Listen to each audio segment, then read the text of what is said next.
when veteran video game designer Warren Spector set out to craft an action-adventure game for Nintendo's Wii that would pay homage to Mickey Mouse while also equally appealing to both children and longtime Disney devotees, the creative director at Junction Point Studios knew he'd have to dig deep in the Disney archives.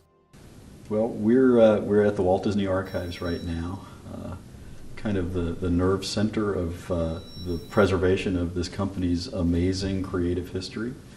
We're visiting here to take a look at some Oswald material and some very early correspondence involving Walt Disney and his distributor at the time in the late 20s, Charles Mintz.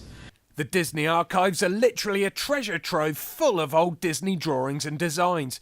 In this shot, you can see a dinner lady showing Warren some of Walt's old cartoons of Oswald the Lucky Rabbit, the silly predecessor to Mickey created by Disney but lost in a 1928 contract dispute with Universal Studios. With the rarity of these designs, you'd think she'd at least take her washing up gloves off. Saying that though, it must be an amazing feeling to step inside the archives and gaze upon Walt's long-forgotten works. The fact that Disney has such reverence for its own history and such respect for it really sets this company apart, and is one of the reasons I'm so proud to be a part of this, and why Disney Epic Mickey, frankly, is the game it is today. In Disney Epic Mickey, Oswald the Lucky Rabbit serves as the Warden of Wasteland. It's a warped version of Disneyland. A bit like Euro Disney then, I guess, but Wasteland is populated with long-forgotten characters and twisted theme park attractions that Mickey must navigate through. I think as much as people respect Walt Disney, respect the company he created, respect the work that this company has done, I don't think that people have an appreciation of just how many ways and how deeply the man and the company touched all of us. I just want to clarify with everyone right now that Walt Disney the man never touched me, not even when I was sleeping. I'd have known. I'm a light sleeper. So anyway, Warren, we're not here to talk about over-friendly cartoonists or look at dinner ladies. We're here to talk about the game. What's the connection between the Disney archives and Epic Mickey? Disney Epic Mickey is set in a world called Wasteland.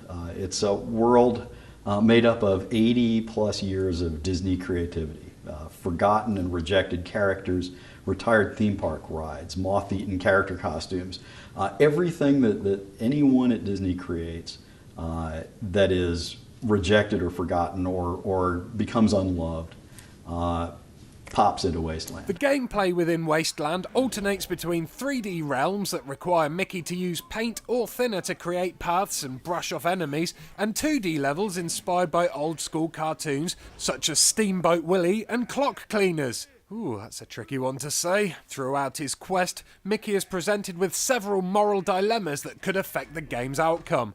I'm not sure how deep these dilemmas are though. I'm guessing Mickey won't have to choose between, say, the life of his family and the lives of a whole kingdom. That might actually be a bit too dark for a Mickey Mouse game. So Warren, if the game does well and you're granted a sequel, what other hidden Disney gems do you think you will include? Just walking around the archives today, I've seen things and found things and spotted folders and files that I didn't know existed. And for sure, if we get to do another game, I'll be back here with my team doing a bunch of research, and that research is going to completely change any story I might have had in my head when we started thinking about this a long time ago. So yeah, there isn't any point talking about what another game might be, because it's going to change radically as a result of the materials we find in places like this. Well, it's pretty safe to say that if you are in any way a Disney fan, you will find something in Epic Mickey to love. By employing someone like Warren, who is obviously very passionate about the subject, Disney have ensured that Epic Mickey is an amazingly polished experience that does the characters and the brand proud. Not only does it look like an immensely enjoyable game, it also serves as a unique insight into the Disney Studios past, and it makes for one cool history lesson. And I have no doubt that seeing all Walt's old forgotten characters come to life will be a fascinating experience. Mouseketeers, you can grab Disney Epic Mickey on the Wii now!